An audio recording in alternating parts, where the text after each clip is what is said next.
Basi Mheshimiwa Rais, vikundi 6 vikiwa vimeondoka, kuna vikundi vingine vitaungana nao akisha kupita mbele yako Mheshimiwa Rais. So naomba tafadhali tuangalie watatokea sehemu gani ya uwanja huu.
Basi kwa maridadi, kikundi cha kwanza akipita mbele ya Mheshimiwa Rais kiongozwa naye Superintendent Hezbon Kuria akisaidiwa na Chief Inspector Pamela Simiu, Platoon Commander akiwa Inspector Benson Biwott.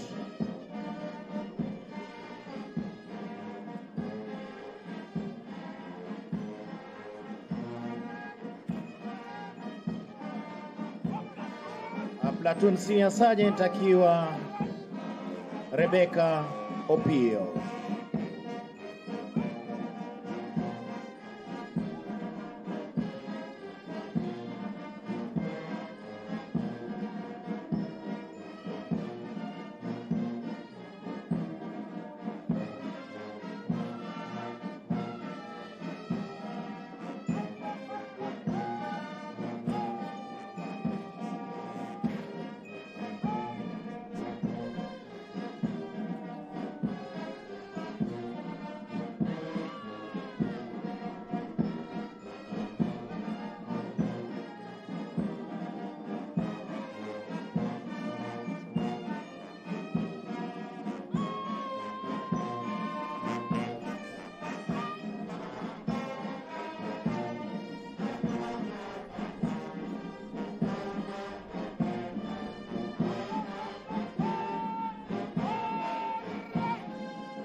Maridadi kabisa kikipita kikundi cha 6 kiliyochangulia kutoka.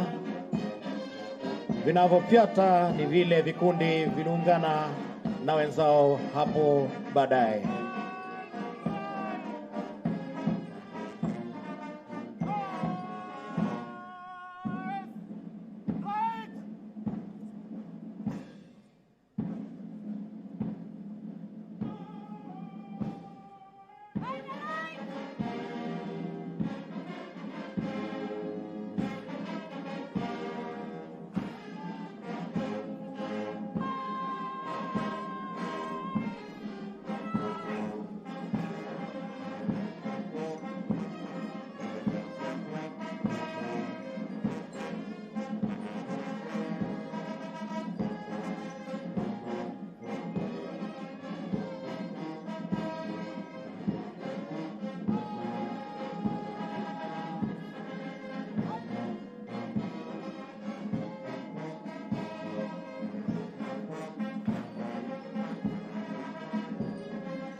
maridadi kabisa. Gwaride limebadilika kutoka mwendo wa kinyonga hadi mwendo wa kasi.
Ladies and gentlemen, the President is already here, coming, of course, to preside over this function.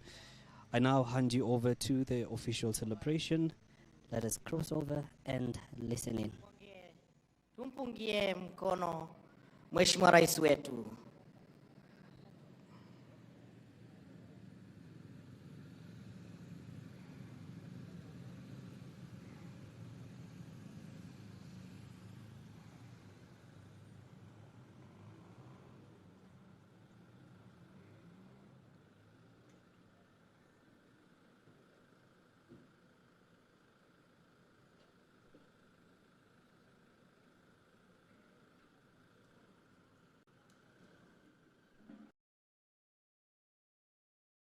Are in charge. 88.2 FM. We are in charge.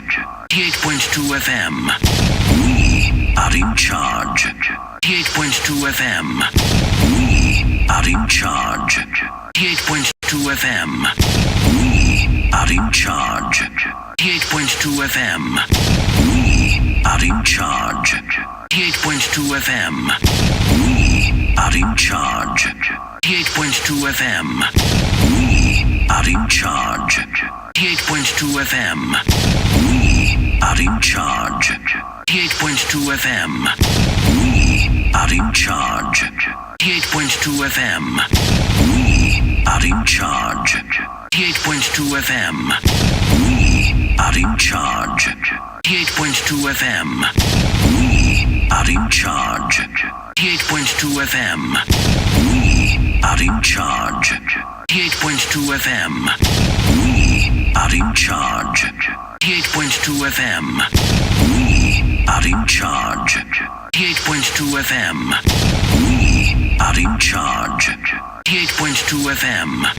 We are in charge. 88.2 FM. We are in charge. 88.2 FM. We are in charge. 88.2 FM.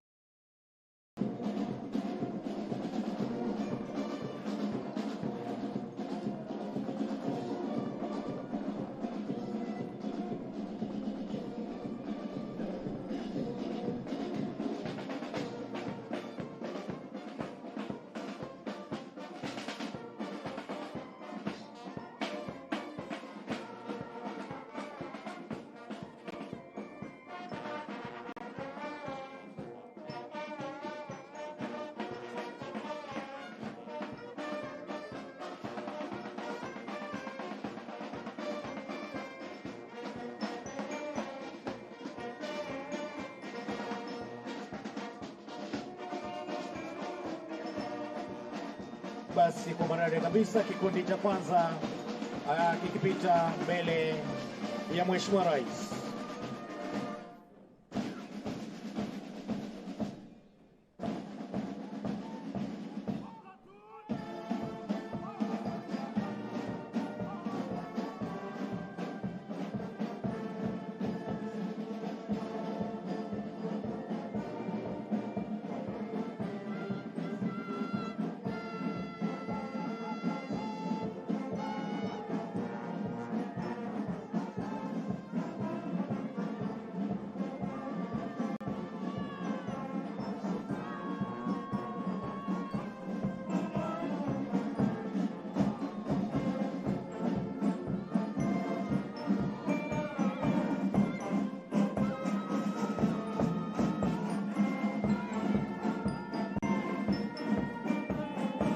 Basi maridadi kabisa, kikundi kilichotoka katikati, vile vikundi 6.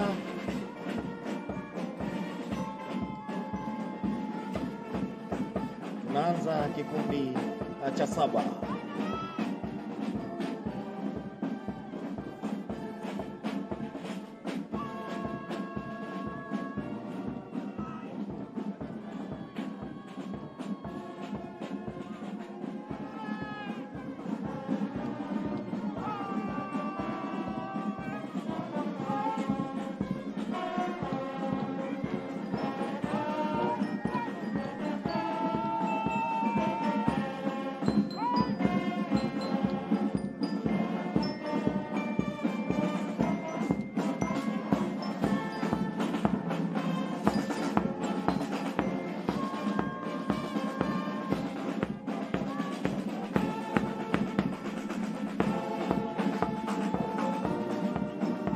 Basi Mheshimiwa Rais, kinachopita ni kikundi cha 12.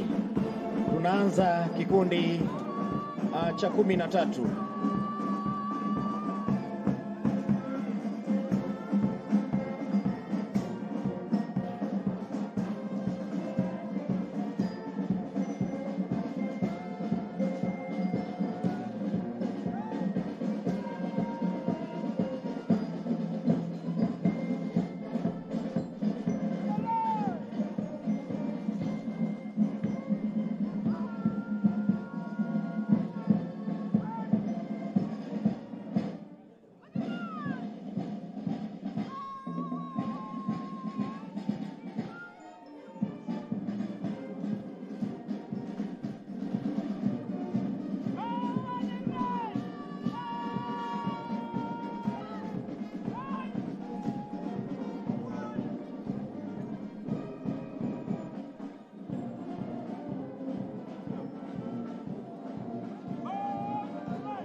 Basi kwa maridadi kabisa, kikundi cha 24.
Ni wakati wa kiapo cha utii ambako tutaongozwa nao wakuu wa madhehebu yetu.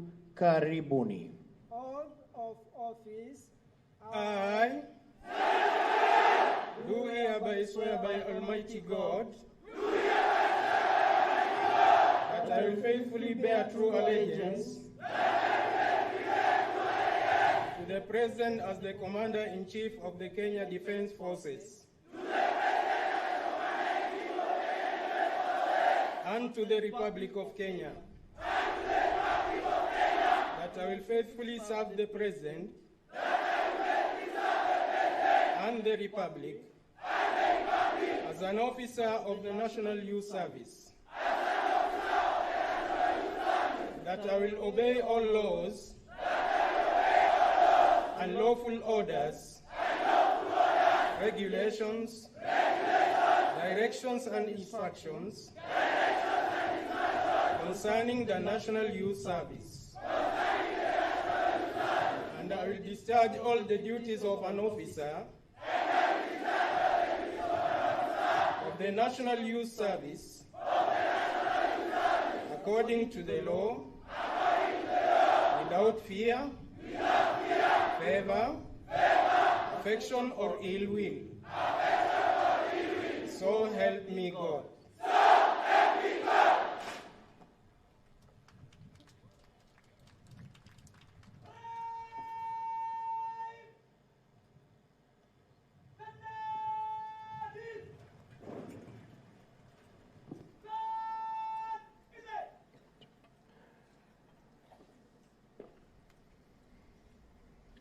Mheshimiwa Rais, na kwa idhini yako naomba nichukue nafasi hii kumkaribisha mkuu wa chuo hiki Bi Lois Koech apate kufungua kwa hotuba yake fupi, kisha kuendelea na ratiba iliyosalia. Madam Commandant, karibu.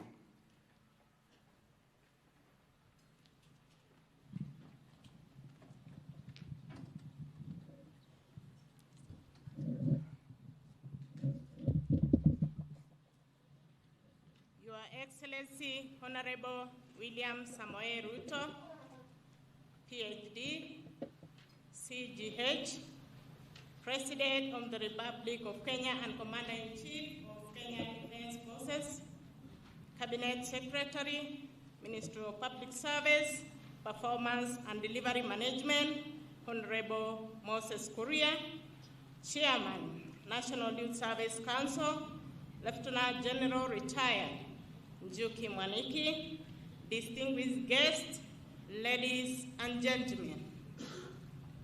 Your Excellency, may I take this opportunity to welcome you to National Youth Service Paramilitary Academy, Gilgil. It is now my humble duty to welcome the Director General, National Youth Service, to make his remarks.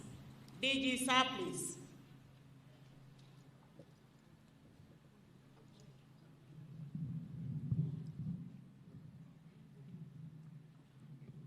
Your Excellency, Honorable Dr. William Samoei Ruto, PhD, CGH, President of the Republic of Kenya and Commander-in-Chief of the Defence Forces, Cabinet Secretary, Public Service, Performance and Delivery, Principal Secretaries present, Governor, Nakuru County, Chairman and Vice Council, distinguished guests, ladies and gentlemen. Your Excellency, sir, it gives me immense pleasure to welcome you to National Youth Service. Before you are 10,521 graduates, comprising of 6,861 servicemen and 3,660 servicewomen, including 47 persons living with disability. Your Excellency, these graduates have passed the rigors of paramilitary training and are ready to move to the next phase of the National Youth Service Program. With your permission, sir, may I now invite Cabinet Secretary, Honorable Moses Kuria to give his remarks and continue with the rest of the program. See us, please.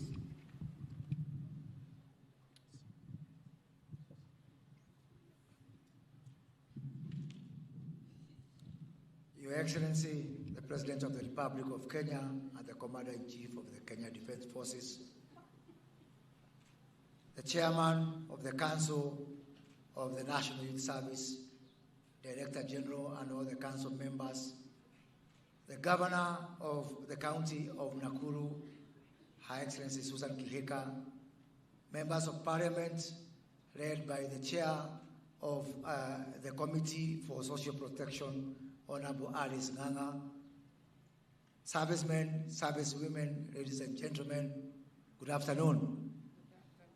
It is my pleasure to invite you, Excellency, as you join us in this very important milestone in the calendar of the National Youth Service. If there is a true embodiment of the bottom-up agenda, it is the National Youth Service. The 10,000 servicemen and women who are graduating today from the paramilitary service training are drawn from all the 1,450 wards of the Republic of Kenya, meaning that we are truly the face of Kenya and truly the embodiment of the bottom-up economic transformation agenda. Your Excellency, the National Youth Service is based on 4 pillars that we are implementing. And what is in front of you today is pillar number 1 on the paramilitary training and regimentation. Regimentation because in the National Youth Service, we believe that by working together in groups, it builds discipline, the right ethos and values, and also it gives us a chance to instill a sense of patriotism. After here, we will now go to the next steps in that journey of the National Youth Service through the second pillar of national service, where these wonderful young men and women will be deployed to carry out several tasks in assisting our nation building. Our third pillar, Your Excellency, is based on technical and vocational training, where we are already working with the technical and vocational education training institution in further deepening the skill base and the technical base of the graduates who are in front of you today. And the fourth pillar, for which you have been extremely supportive as we embark on our engineering agenda, is the pillar of commercialization, where we say that other than just building a cadre of young men and women who are going to play a very pivotal role in nation building and rebuilding our country, that we can also create a service that is sustainable, that we do not have to come all the time and seek exchequer support. Your Excellency, from the support that you are giving us in kicking off our transformation agenda under the NYS re-engineering program, we want to promise you that in the passing out parade of the year 2025, we look forward to actually giving you a dividend check, having employed young people and having deployed them to useful commercial purposes and ensuring that we have an NYS that is self-sustaining, that can be able to also expand and include more young people in that service. Your Excellency, let me take this opportunity to very briefly thank your officers whom you have appointed for the overwhelming support that they have given us to involve the National Youth Service in several aspects of our nation building so that we can be able to absorb even more young people. I just want to cite some state departments who have come forward and agreed to your clarion call to support the National Youth Service. The State Department for Water and Sanitation, who have committed to involve the National Youth Service in building small dams and actually expanding the existing ones, desilting the ones that are not usable anymore, so that the National Youth Service can be at the forefront in ensuring that the country is self-reliant in matters of water. State Department for Irrigation, with whom we are already working in some areas, building 25 kilometers of a canal in the Tana Delta, ensuring that we participate in the irrigation of up to 10,000 acres that we are going to put into active use to also help our country in matters of food security. State Department for Wildlife, the Principal Secretary for Wildlife, Sylvia Musia, is here, who are involving the National Youth Service in building water ponds within our national parks and ensuring that we actually reduce the deployment cycle as opposed to the traditional way that we have been doing this job. State Department for Crops Development, who have already, we had a very successful exercise in the last 6 weeks where we have been harvesting maize seedlings in Kitale, in the ADC farm Kitale, and the CEO of ADC is here with us, where we have harvested 6,000 acres of maize seedlings that would have otherwise gone into waste. And by the way, we are not doing this for free. The Kenya Seed Company has come here with a check of 13.5 million shillings to pay these young people for our sweat. Just an example of one and many more things that we are going to do to make this service truly, truly sustainable. Your Excellency, the State Department for ASAL and Regional Development, who have come forward to involve the National Youth Service in building of the dams, and especially in mitigation at this time when we are grappling with the effects of El Nino.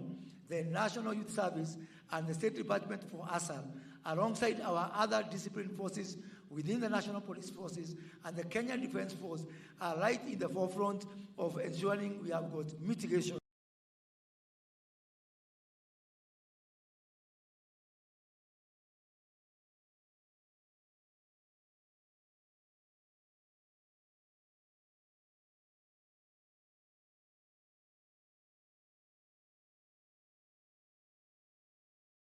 Front of ensuring we have got mitigation up to 1.3 million trees. And our ambition is that before the end of this financial year, we are going to plant 200 million trees across the country as we try to also mitigate the effects of the climate change.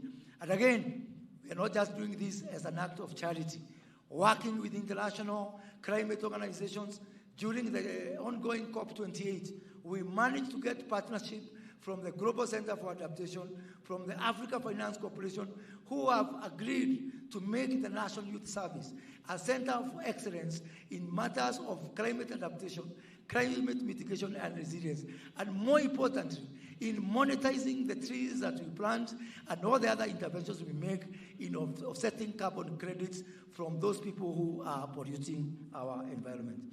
Your Excellency, the Kenya School of Government, which is also within our ministry, is going to build a new campus in Vihiga to the tune of 800 million shillings, a project that will be undertaken exclusively by the National Youth Service so that we can continue to employ even more young people. And because we are expecting the Kenya School of Government to have a very huge demand, because we are introducing mandatory training for all public servants in the bottom-up economic transformation agenda. So to be able to expand our capacity, we have called upon the National Youth Service to come and help us in this agenda. Huduma Kenya is another state body that we want to cite against within our ministry. And working with our members of parliament, and I have here today the chairman of the parliamentary committee on the National CDF, Honorable Musa Silma, and the chair of the National CDF board, Honorable Olago Aluoj, who have, in a very remarkable development, in partnership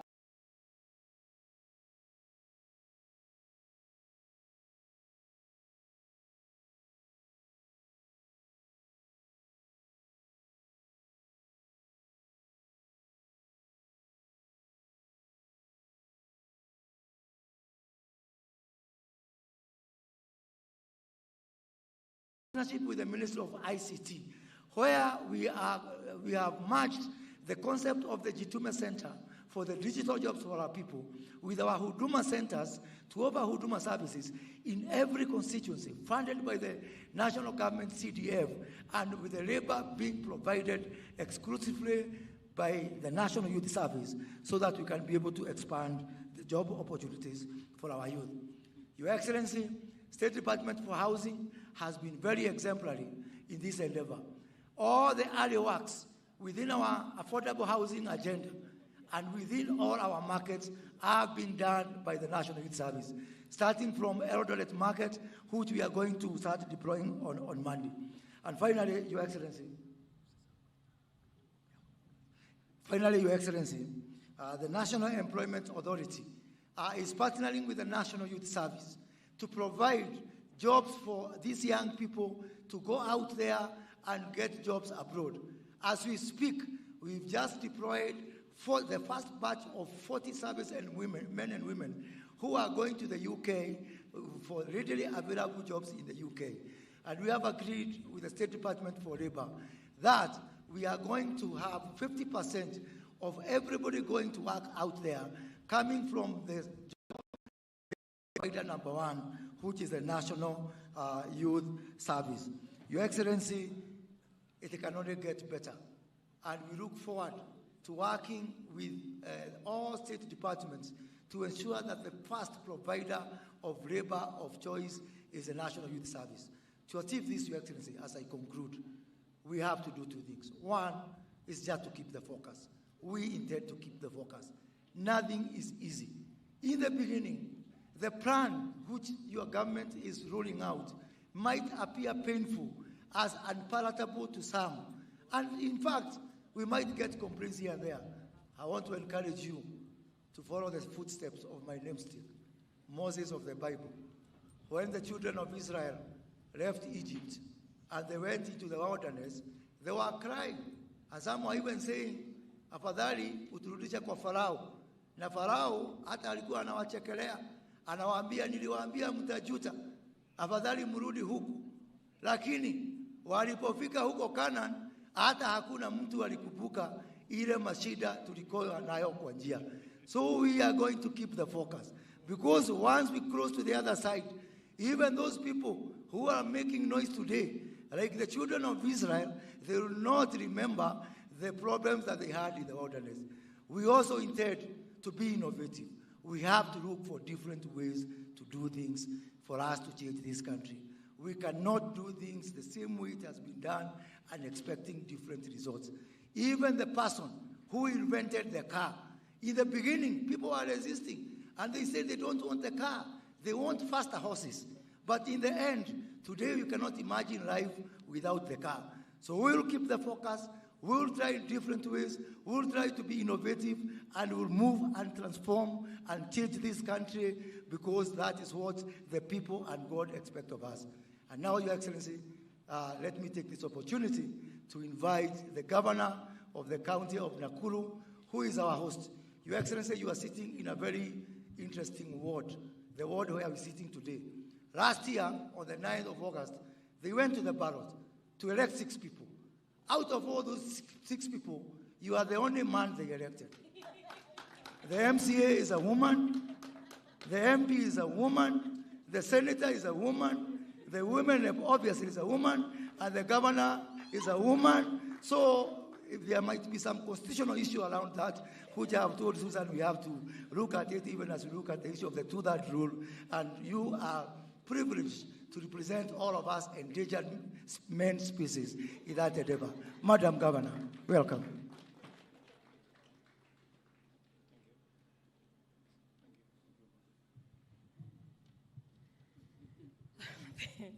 Thank you. Your Excellency, the President of the Republic of Kenya, Honorable Dr. William Samoei Ruto, also the Commander-in-Chief of the Arms of the Kenya Defense Forces, Honorable Moses Kuria, the Cabinet Secretary, Public Service Performance and Delivery Management, Principal Secretaries present. We have, Your Excellency, let me recognize the presence of our area MP, Madam Speaker, Mheshimiwa Wangare.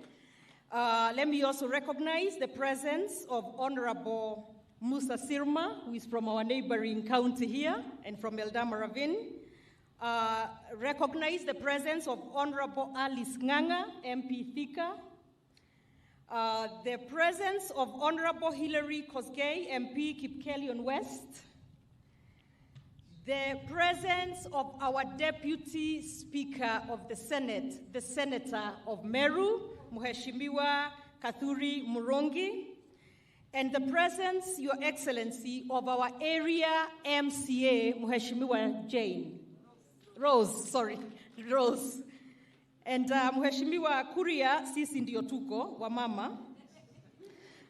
Your Excellency, also, let me recognize, the James Temboro, Acting Director General, National Youth Service, Lieutenant General Retired, Mwaniki, the Chairman of the National Youth Service Council, Lois Koech, the Commandant of the NYS Paramilitary Academy, and all the ladies, distinguished ladies and gentlemen, and the graduates this morning. Your Excellency, it is my privilege and distinct honor to welcome you to Nakuru County this morning at the pass-out parade of the National Youth Service recruits here at the NYS Paramilitary Academy in Gilgil, Nakuru County. From the onset, Your Excellency, I want to appreciate the very cordial and complimentary manner by which the national government has worked hand in hand with county governments in the discharge of services to the public under their respective mandates as provided for in the Constitution.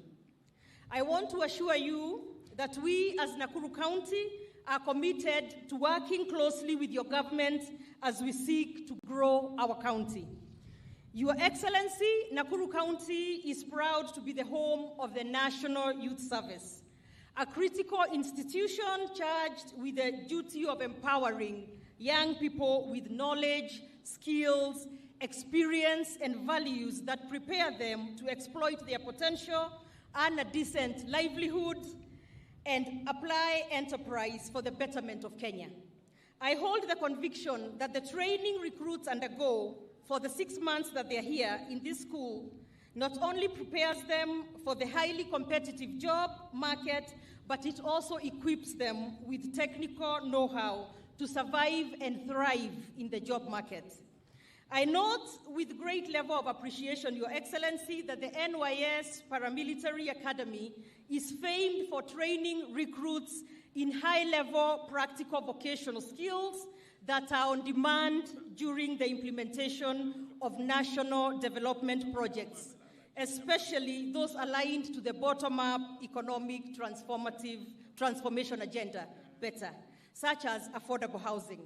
Indeed, whereas these projects require adequate training and adequately trained labor force, Your Excellency, the truth is that the majority of our counties, Nakuru included, exist inadequate labor in the market for these very technical skills due to lack of relevant certification. So in the wake of this inadequacy, the county government of Nakuru is working with the State Department of Housing and Vocational Training and agencies such as International Labour Organization, National Industrial Training Authority, and National Construction Authority to train our labor force for certification purposes. More than 3,000 artisans are currently undergoing training in order to benefit from the affordable housing program. This is an area that my government will readily collaborate with the NYS Paramilitary Academy to train our artisans. A program that twins our vocational training centers with the NYS Paramilitary Academy to not only train but prepare a curriculum that currently meets the needs of job markets that are highly recommended by our government, Your Excellency. Your Excellency, Nakuru has witnessed the high skills of NYS teams, especially during emergencies in areas outlying this college. More often than not, NYS has helped us with fire engine and water bowsers to handle emergencies here in Gilgil and Naivasha. While we are humbled by this timely assistance at our hour of need, we would like to extend this collaboration to cover our key programs such as drilling of boreholes, drainages along our roads, opening up of feeder roads, graveling of roads, desilting our dams, and these basic programs are the roadblocks of our growth, and we are ready to work with the NYS. To the recruits who are passing out today, the NYS is one of the very great training grounds of our government, and we are very thankful for empowering the youth here today. So congratulations to all of you who are graduating today, and we now welcome you to join us in building our nation, the great nation of Kenya. Asanteni. Thank you very much.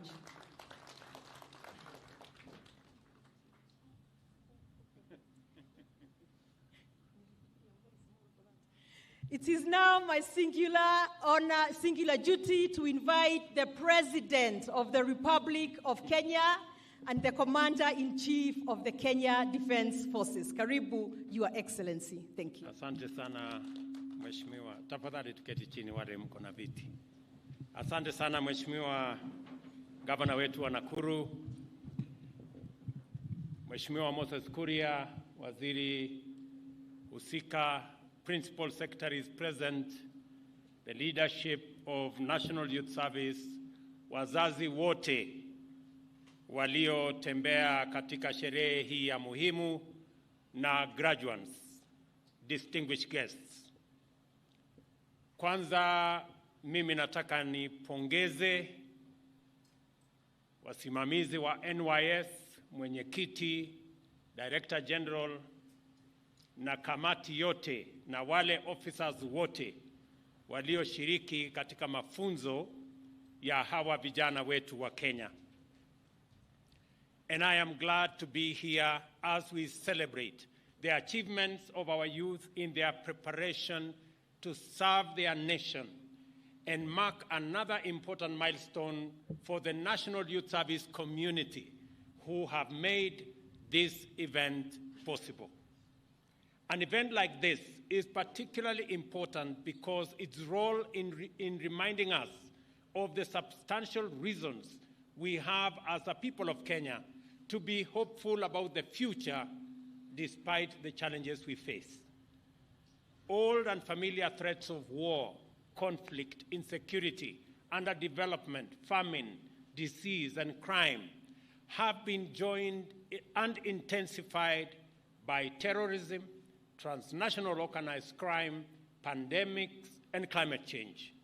Consequently, states around the world are combating these threats to a great extent, with an increasing number struggling at enormous cost on livelihoods and economic development.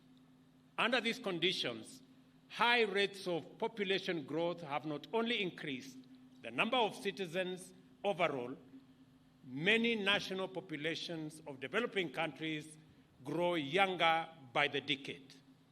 Our continent now has the world's youngest population with a median age of 19, and 25 countries with the youngest median age are in Africa. What this means is that the youth are no longer just an indispensable component of society.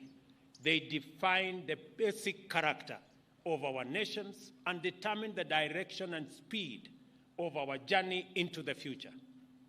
Depending on the effectiveness of the measures taken to prepare for the present and future, young people are likely to inherit the problems that bedeviled older generations and struggle under their worsening impact. This is the essence of the two contrary perspectives of Africa's youth phenomenon. On one hand, there are opinions which see in the population explosion the threat of serious instability on account of having too many young people who are unemployed and vulnerable to various socioeconomic, health, security, and climatic shocks.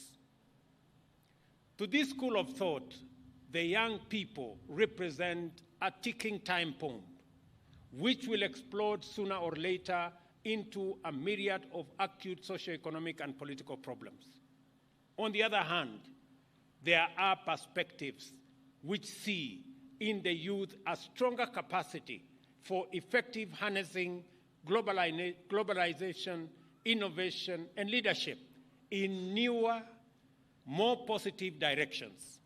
Contrary to the youth bomb perspective, this standpoint perceives the runaway budding of our population as a singular opportunity to harness a demographic dividend by utilizing the youth as an agent of harmony and stability, frontline actors in combating various threats, drivers of greater productivity and intensified competitiveness. Both perspectives are right.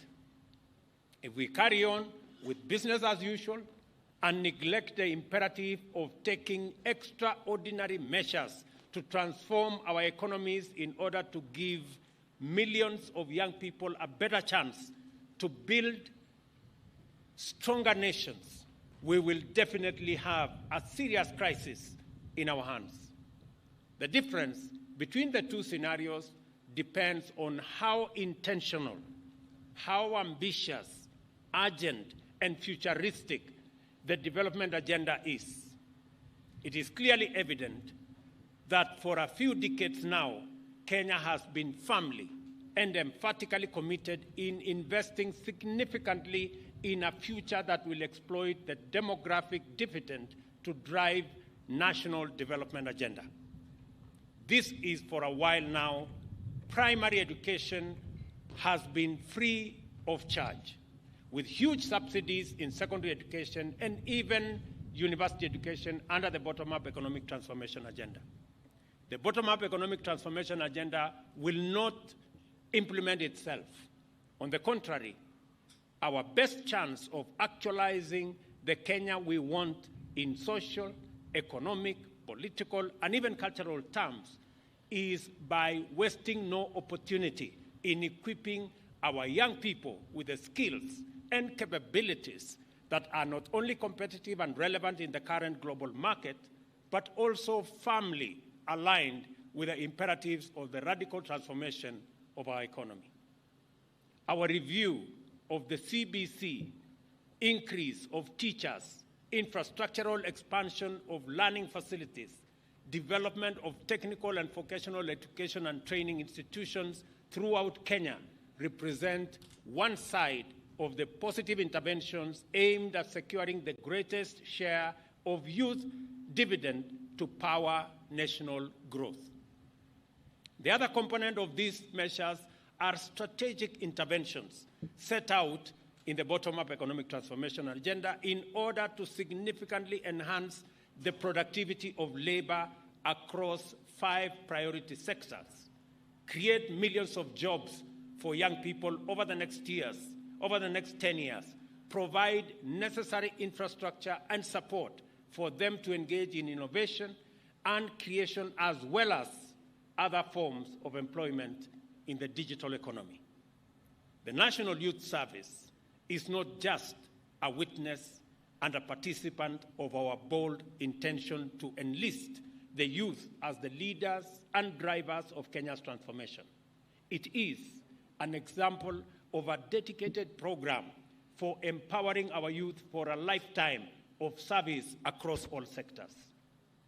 This organization has re-emerged to become a highly trusted incubator of disciplined, self-motivated, skilled, productive youth who continue to make significant contribution to the success of various entities in both public and private sectors. I think the examples given by Minister Kuria in the collaboration with various state departments speak volumes of the capacity and the potential of NYS to power the transformation of our country. Thanks to the dynamism of the National Youth Service, the graduates of this institution are much admired, effective workers in every field, from agriculture to national security and administration, as well as building and construction, research, development, and innovation. Because of the rationalization of learning pathways in tertiary education, a number are also finding themselves on their way to careers in highly competitive domains.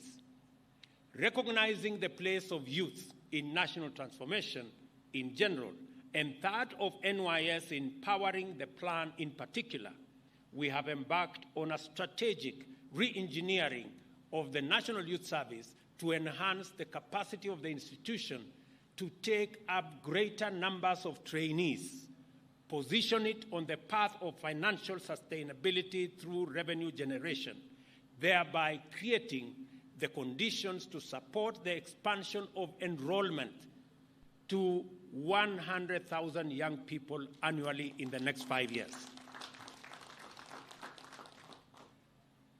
Let me repeat that this year, we are graduating 10,000 young people from this field. Next year, in the first cohort, it will be 15,000.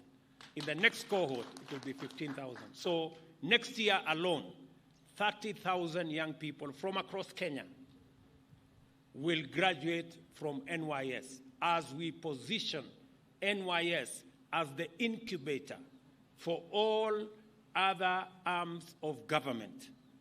And let me report here that when I was here last year, I did commit that we were going to include the National Youth Service in the review of salaries and working conditions of both the police, the prisons, and I committed that we are going to include the NYS, and we did. Let me confirm that as the report was presented to me and to government, National Youth Service, beginning the next financial year for 3 years, their salaries will be increased by 40% going into the future.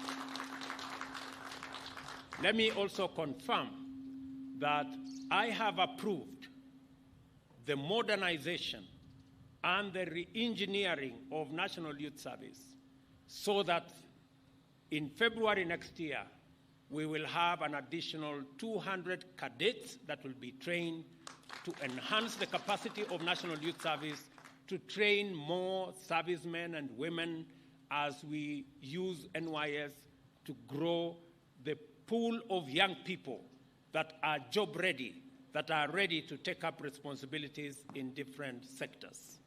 Additionally, another 500 servicemen will be trained to join staff of the National Youth Service, again in the effort to ensure that National Youth Service has the men, has the women to assist NYS train more young people.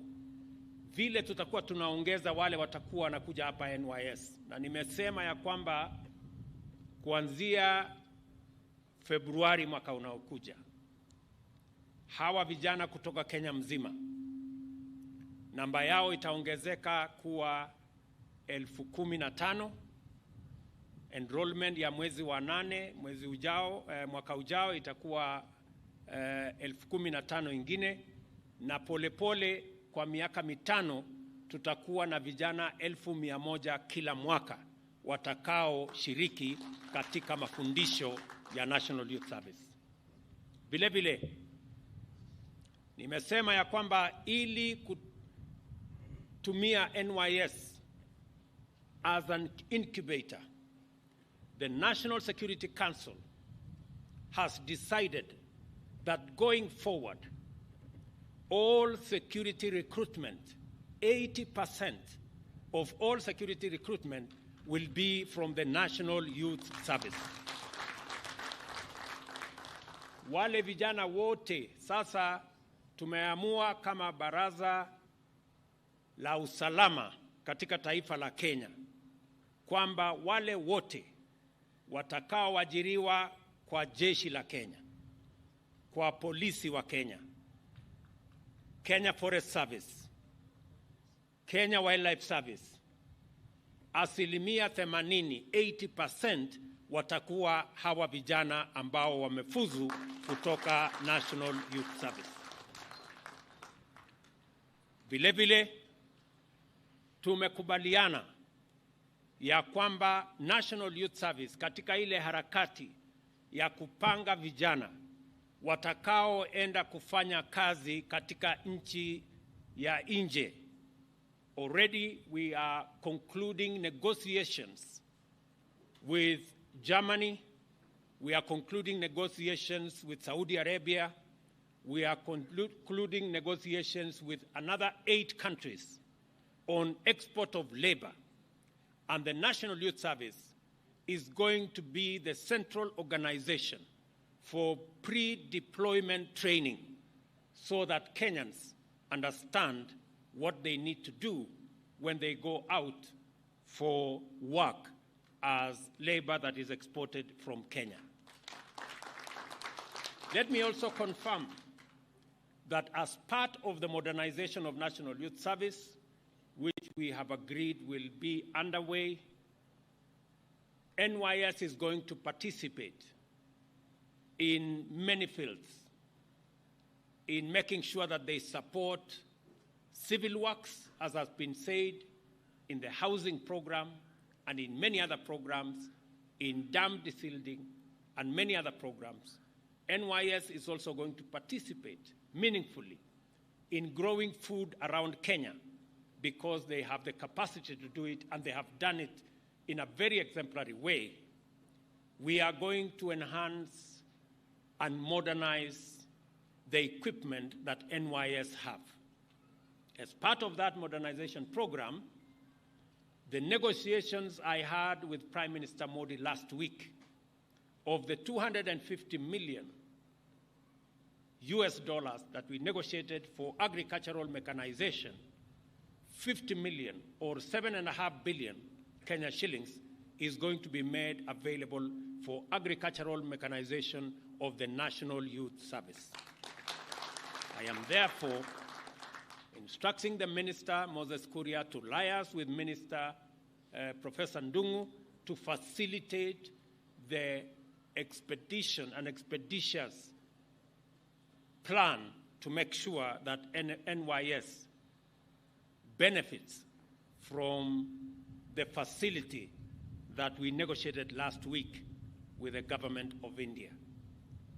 The strategic plan covering 2023-2028 identifies the appropriate business model and governing framework to deliver the ambitious objectives of the engineering framework that was developed by the National Youth Service leadership in conjunction with a multidisciplinary team of experts led by the University of Nairobi. It is important that the National Youth Service doesn't just offer theoretical and practical training within its campuses, but it also tests its output in the marketplace in order to constantly improve its relevance and competitiveness while generating revenues to sustain its programs. I welcome the suggestion by the Governor of Nakuru to work with the National Youth Service in your TVETs and in your vocational training colleges. We will make this facility available for you or your facilities so that we can use this facility to support your TVET and your vocational institutes. Already, the National Youth Service re-engineering blueprint is bearing fruit. The service has already expanded the acreage underfoot cultivation to support the food and nutrition security component of our agenda, from 1,600 to 2,500 acres already under production. The National Mechanization Program under the Ministry of Agriculture and Livestock Development is an opportunity to enhance the activity in the Mavoloni and other river field units after the completion of the mega dams intended to supply a total of 1 billion liters of water for irrigation, among other uses. And I look forward to looking at that plan, and I look forward to being brief about the development of that plan so that we can support it and actualize what NYS has planned to achieve. Similarly, it is commendable that the infrastructural expansion of NYS itself is relying on its internal skills and capacities. The construction of the Yada Field Unit will, for instance, use over 80,000 interlocking building blocks in building 6 new classrooms by February 2024. As a result, the Advanced Building School will be able to relocate from this campus to Yatta, thereby creating space for additional recruits, as I said, for the next cycle of recruitment. I congratulate the National Youth Service for completing the development of infrastructure which had remained stalled for many years. Barracks with capacity of 700 people, together with classrooms which accommodate 150 trainees, each have now been completed, and with the fabrication of 10,000 beds by the NYS Engineering Institute, the service will now be able to increase recruitment, as I said, from 10,000 to 15,000 at the next intake as we embark on the journey to ultimately expand capacities of NYS. For its part, the National Youth Service Mechanical and Transport Branch continue to drive self-reliance through the promotion of efficiency in the management of vehicles, plant, and equipment to profitably serve trainees and other stakeholders. For example, trucks and excavators have been leased out to the East African Portland Cement Company to support mining operation, and similar arrangements have been implemented in Machakos, Makueni, Elgeyo Marakwet counties, among others. I take this opportunity to also highlight the outstanding contribution of the service to the National Tree Planting and Landscape Restoration Campaign by propagating 35 million seedlings in various field units across the country, planting 10 million of these and making the balance of 25 million available for sale to various public and private sector entities. It is commendable that the service has committed the revenues generated from this exercise to the propagation of 3 tons of seeds of assorted species to the tune of 50 million seedlings by June 2024. Elsewhere, the NYS is collaborating with the State Department of Interior to desilt the tributaries of River Nyando and clean canals connected to it in order to prevent flooding during heavy rains. This program has now been extended to Nyakach, where dikes are also under construction with the same objective.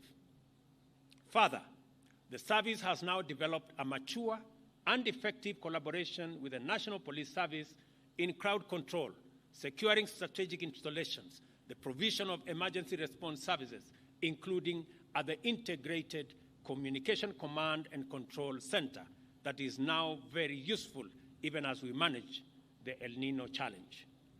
These examples demonstrate how busy the NYS is in meeting the great demand for its capacities in many sectors, and therefore its emerging role in taking our young men and women to the center of productive involvement in national transformation.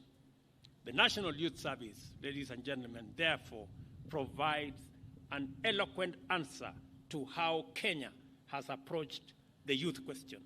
We are systematic, intentional, and determined to succeed in equipping our nation's young people with capabilities and capacities to contribute effectively to the radical socio-economic transformation of our country by developing their knowledge, skills, talents, and abilities to make sure that not only is every single Kenyan youth productive, but that they are competitive enough to hold their own anywhere in the world. Every day, through consistent investment, robust strategy, and deliberate implementation, we bring the nation closer to the abundant fruits of our young and youth dividend. With our youth, our investment in the future is secure, and our capacity to confront the daunting challenges of today and tomorrow is strong. The National Youth Service is therefore an iconic institution whose entire identity represents the power of our national values in action, the promise of reimagining Kenya's nationhood irrevocably anchored in our national values and our capacity to face a complicated and uncertain future with a lot of confidence. This graduation ceremony is therefore a milestone in NYS's journey to mobilize young Kenyan men and women to make their full contribution to the transformation of our economy, and a compelling demonstration of the Kenya's limitless promise when youth are equipped to lead the way into the future. I congratulate the National Youth Service community in its entirety for this achievement, and especially the tutors and parents who have engaged the trainees directly and continuously, motivating and supporting them to stay the course and do their best. I also commend and congratulate the graduates for completing their courses and taking a major step in getting ready to make Kenya a shining example of youth-driven transformation. I wish you great success, young people, and God's abundant blessings in the journey ahead as you proceed to forge a winning path for yourselves, your families, your communities, and our great nation, Kenya. Nawatakia baraka za Mungu katika safari yenu mkikamilisha hapa. Sasa mtaenda katika National Youth Service itself, na tunataka mafunzo mliopata hapa, na pale mbele mtapata training katika sehemu mbalimbali, katika vitengo mbalimbali, ujuzi wa aina nyingi. Sote tutashirikiana pamoja na nyinyi. Asanteni sana na Mungu awabariki. God bless you. Thank you very much.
Basi baada ya shangwe tatu kwa Mheshimiwa Rais, ni wakati wake mkuu wa gwaride hili kuja mbele ya Mheshimiwa Rais kumwomba idhini ili apate kuliondoa gwaride lake uwanjani.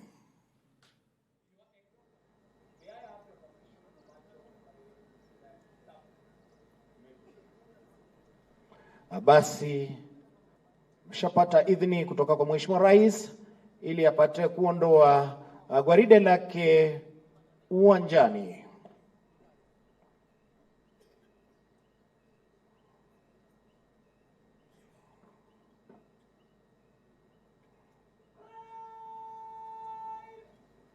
Mheshimiwa Rais, naomba tukae tafadhali.